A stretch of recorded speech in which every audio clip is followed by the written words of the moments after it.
Welcome to the deep dive. So you sent us something, well, fascinating, a pretty well-loved copy of The Science of Sex and How to Make Women Do Anything in Bed, Step-by-Step Sex Guide for Men Oh. by Tom Anderson. Hmm.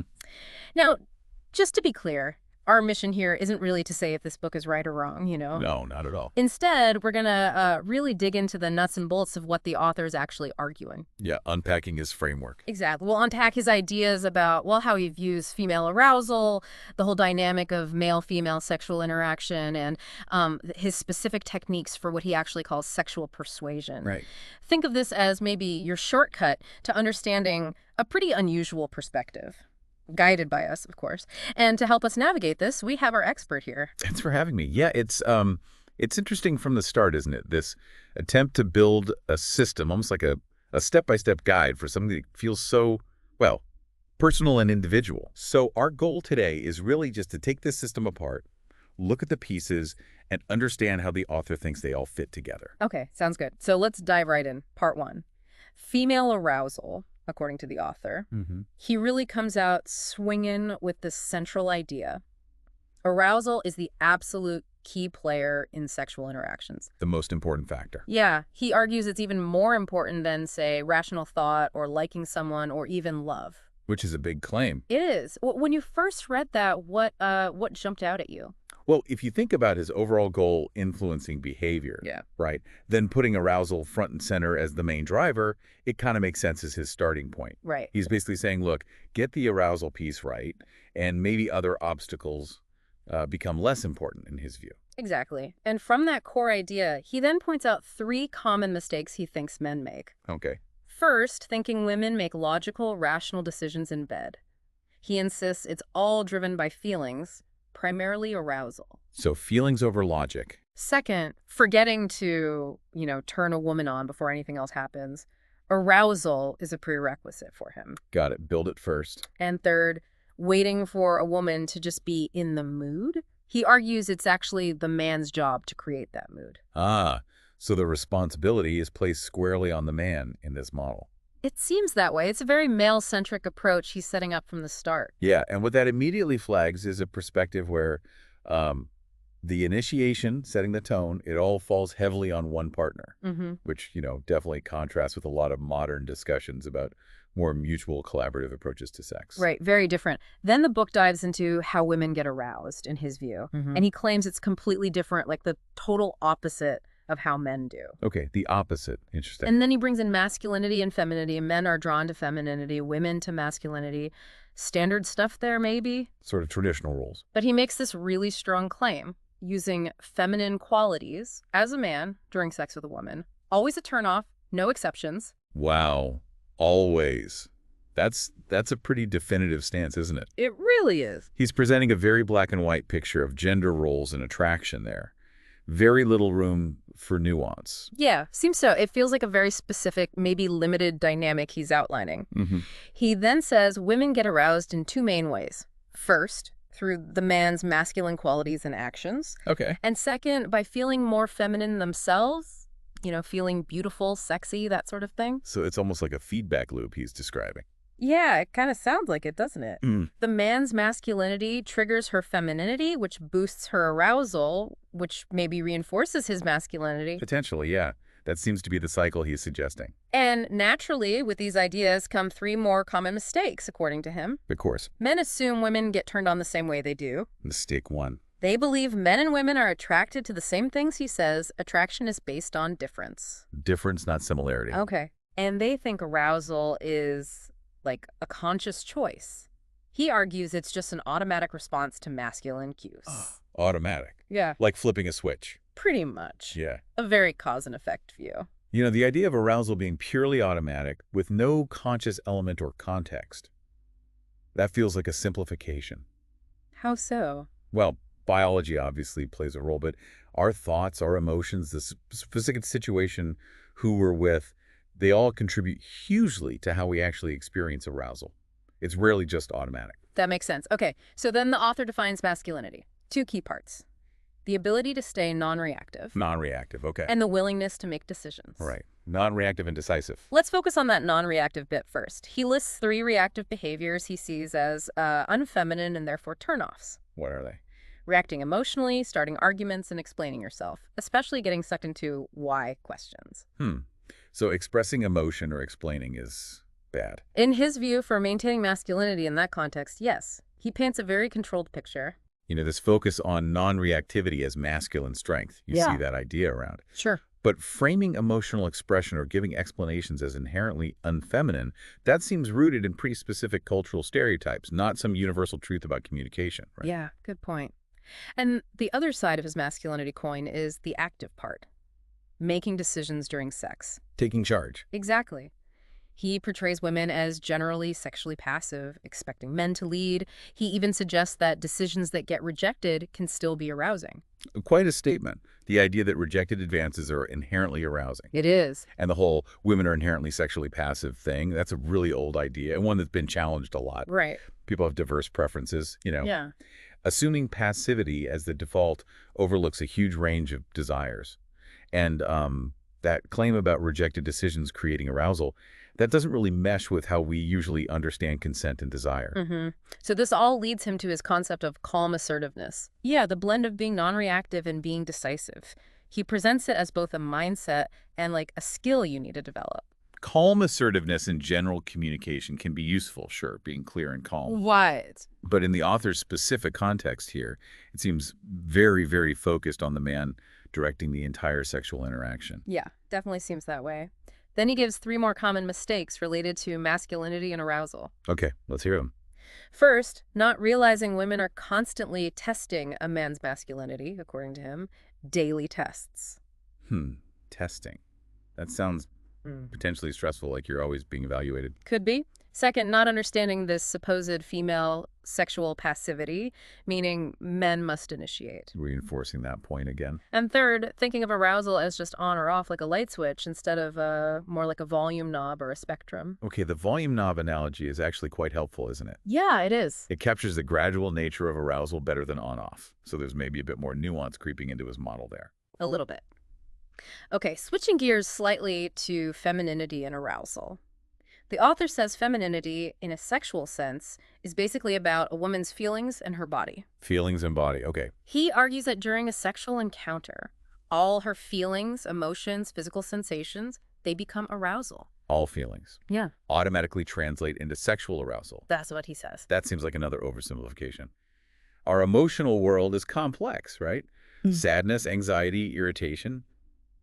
Those don't typically just flip into sexual desire automatically. Good point.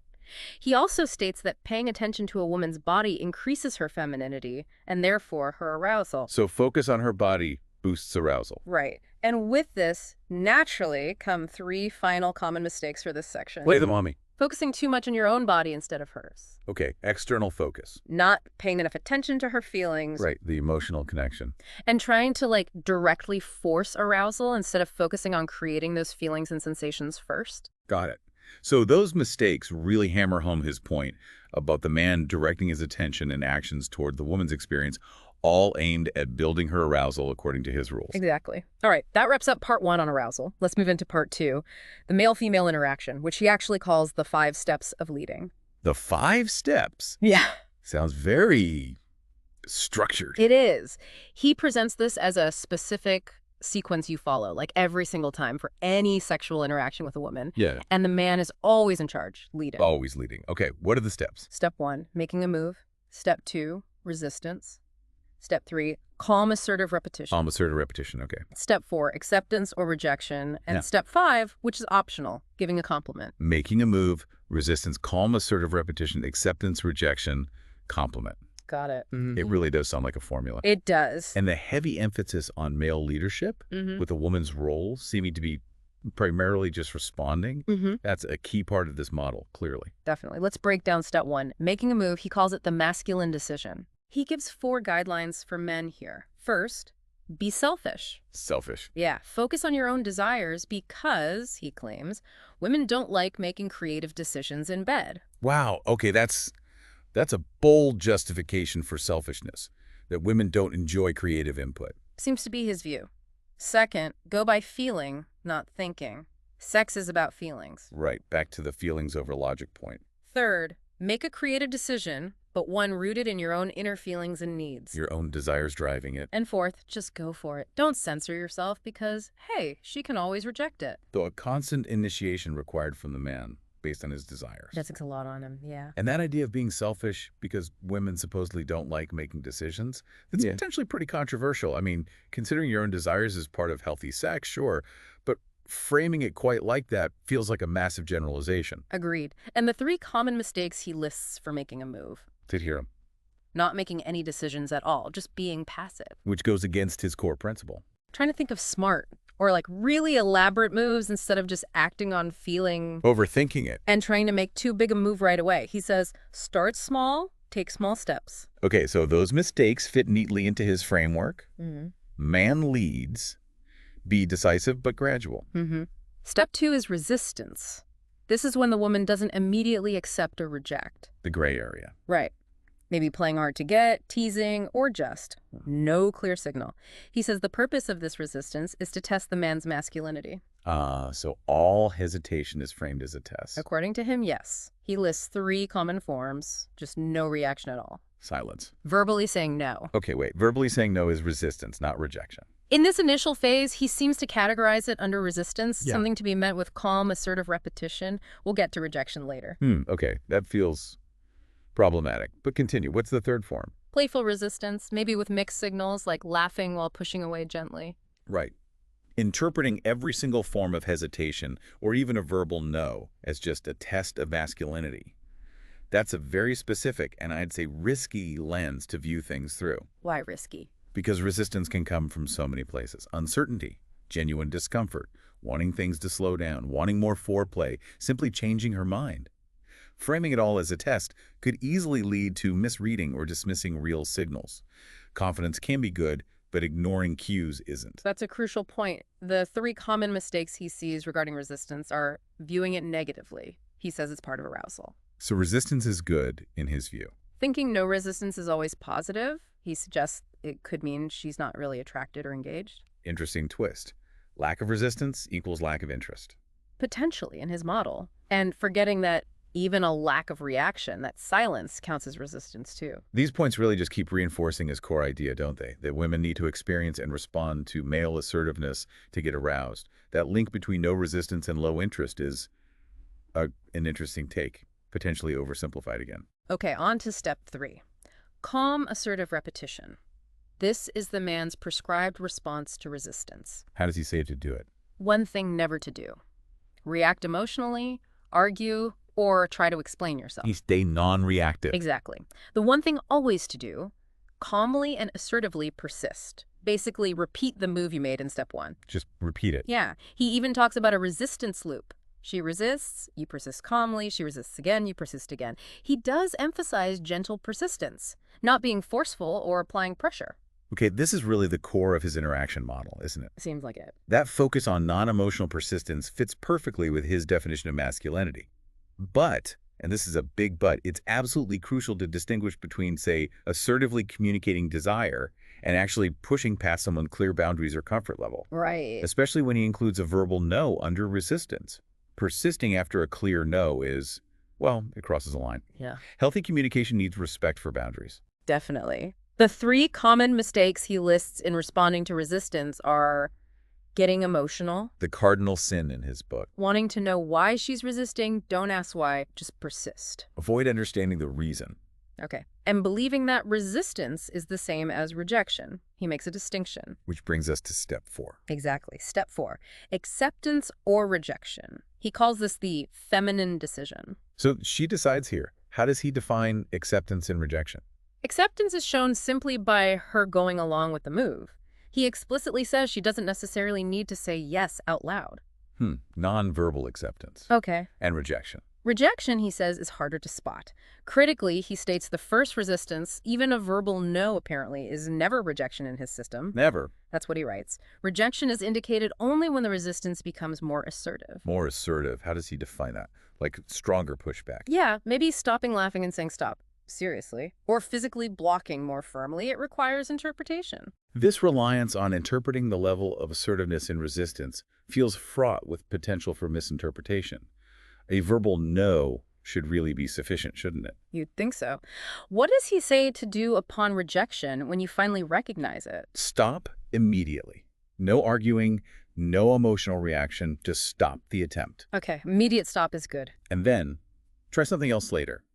He frames rejection as not personal, something that can even build trust if handled calmly. So rejection isn't the end of the interaction, just the end of that specific move. That seems to be the idea. But again, that distinction between initial resistance and more assertive rejection is a really key and potentially problematic part of his system.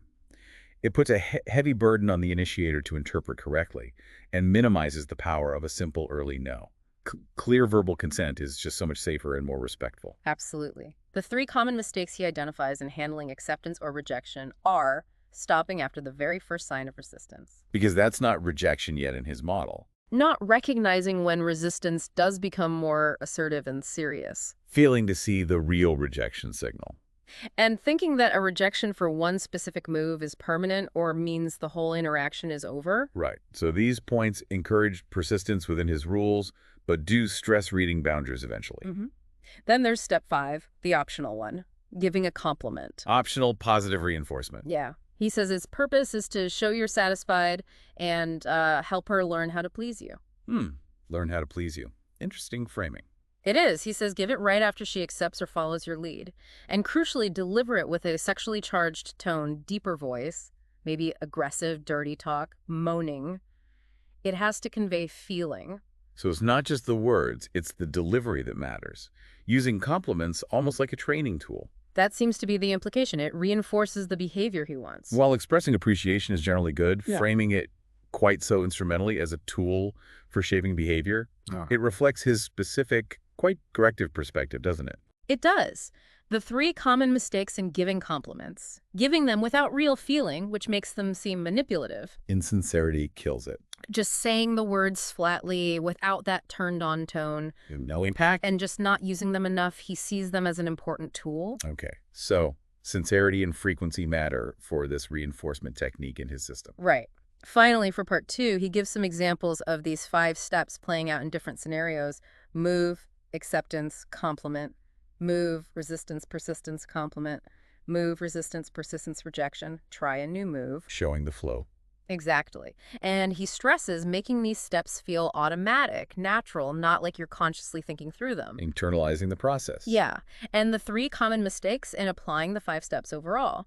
Thinking and having sex at the same time, basically overthinking it. Be present. Moving too fast through the steps and not actually enjoying the interaction itself. Rushing it. And planning out the whole encounter too much beforehand.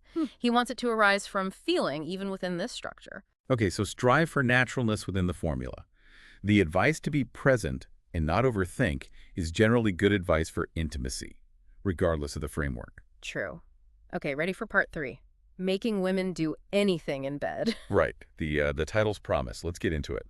So the author introduces this link between her arousal level and how sexual an activity feels to her. He talks about a personal sexual activity scale, maybe 0 to 10 for each woman.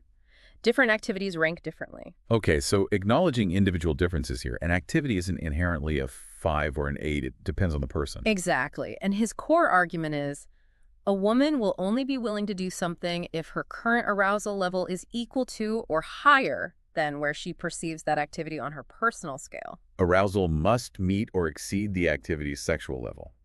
Makes intuitive sense, in a way. Yeah, it highlights needing to understand comfort zones and build arousal gradually. He then explains if you try something that feels way more sexual to her than her current arousal level, Reject. yep, she'll reject it. So start with less sexual activities to build arousal first. Gradual escalation. But if the activity level is close to her arousal level, maybe just slightly above. Resistance is likely. Exactly, and that's the cue for calm, assertive repetition to build more arousal. He also suggests you could temporarily do something else highly arousing to kind of bridge that small gap.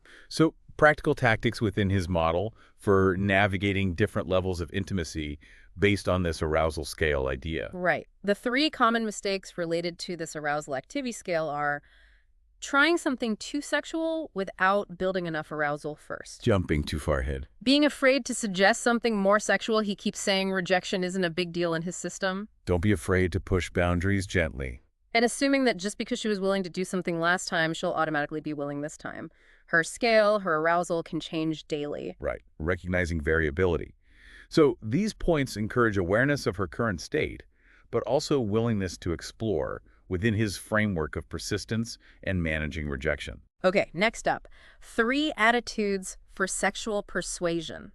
Attitudes, not just techniques. Right. He says the attitude behind the action is key. First is a casual attitude. Acting naturally, confidently, almost taking it for granted she'll follow.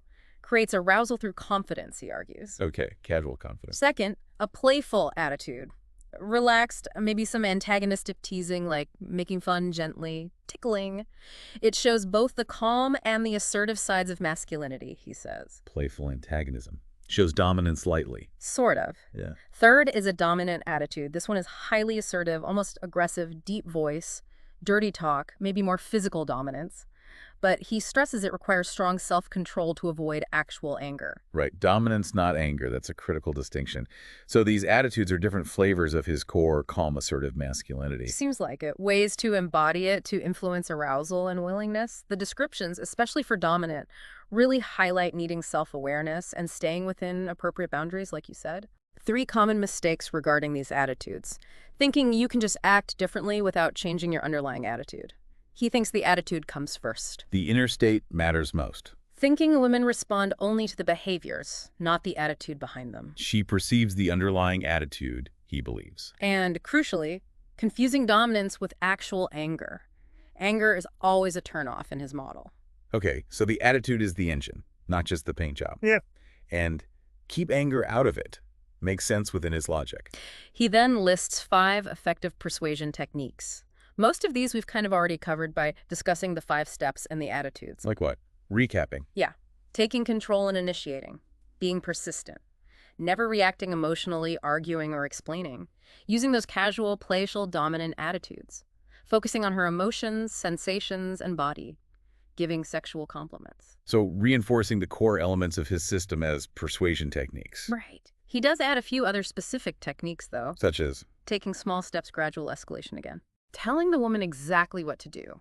Direct instruction, especially when combined with small steps. Being explicit. Using motivation like positive reinforcement with compliments and dirty talk. Encouragement and specific language. And being a good role model yourself, acting comfortable and confident with whatever sexual behaviors you're suggesting. Leading by example. Okay, so bringing together a lot of his principles here under the banner of persuasion. Some elements, like clear communication or positive reinforcement, can definitely be part of healthy interactions if used respectfully and mutually. True. The context and intent matter hugely. His 3 common mistakes in using these techniques. Go on. Not following the fundamental 5-step interaction process. The system is the foundation. Stick to the script. Trying a technique only once and giving up if it doesn't work immediately. Persistence again. Keep trying. And maybe most importantly, forgetting to have fun. He does stress it should be enjoyable. Right. Don't get so caught up in the technique that you lose the connection or enjoyment. Finally, he talks about applying all of this across the entire relationship timeline, basically from pickup to orgasm. The whole journey. Yeah. Stage 1, pickup and seduction calm assertiveness is key for initial attraction. Stage 2, relationship maintaining attraction means consistent calm assertiveness. Stage 3, foreplay, building arousal using the 5 steps, maybe more playful casual attitudes. Stage 4, sex continuing to lead, responding to resistance, rejection per the model using different attitudes. Stage 5, orgasm, which he sees as the result of high arousal and stimulation, but not the sole focus. So the principles are meant to be universal across all stages, with arousal being the constant thread. Exactly. The overarching importance is focusing on arousal start to finish. Applying his framework consistently. And the last set of common mistakes for the whole process, forgetting that rejection, in his view, often just stems from lack of sufficient arousal. It's an arousal problem, not a personal rejection. Being obsessed with orgasm, specifically her orgasm, he wants the focus on arousal and the interaction. Process over specific outcome. And taking sex too seriously, he circles back to the idea that it should be enjoyable and fun. Right. Maintain perspective, keep it light. So, okay, let's try to wrap up this deep dive into the science of sex. The author basically presents this whole system, right? It's built on the idea that female arousal is paramount. The absolute key. And he believes it's best influenced by clear masculine leadership, that calm assertiveness, making decisions, and by focusing intently on a woman's feelings and body, which he defines as her femininity. Masculine cause, feminine effect, in his view. He lays out the very specific five-step interaction process. Move, resistance, calm persistence, acceptance or rejection, optional complement. The man leads, persists gently through initial hesitation. The formula for interaction. He also brings in that idea of a personal sexual activity scale for her, linking willingness to arousal level, and suggests using those casual, playful, or dominant attitudes to influence things. Attitudes as amplifiers. Yeah. We've walked through his various techniques for, as the title says, influencing what a woman is willing to do, but it all seems to circle back constantly to generating and managing her arousal level according to his rules. Arousal as the master key. And just to reiterate one last time, we've been exploring the author's ideas as he presents them in this book. We're not making any claims about whether they're accurate, effective, or frankly, even advisable. Absolutely. It's purely an analysis of the framework presented in the source material. Well, it's certainly fascinating to see one person attempt to create such a detailed, systematic, almost mechanical approach to something as complex, nuanced, and deeply personal as human sexual interaction. It really is. And maybe that leads us to a final thought for you, the listener, to ponder. Considering this author's intense focus on understanding and influencing arousal in this very specific, directive way, what other aspects of sexual interaction, relationships, communication, consent, what might this framework overlook or not fully consider? That's a great question. Yeah, it's worth thinking about the bigger picture, you know? How we connect, experience intimacy, ensure mutual pleasure and respect. Maybe things that exist beyond the specific, and some might say narrow, lens of this particular source material. Lots to think about there. Definitely. Thanks for taking this deep dive with us.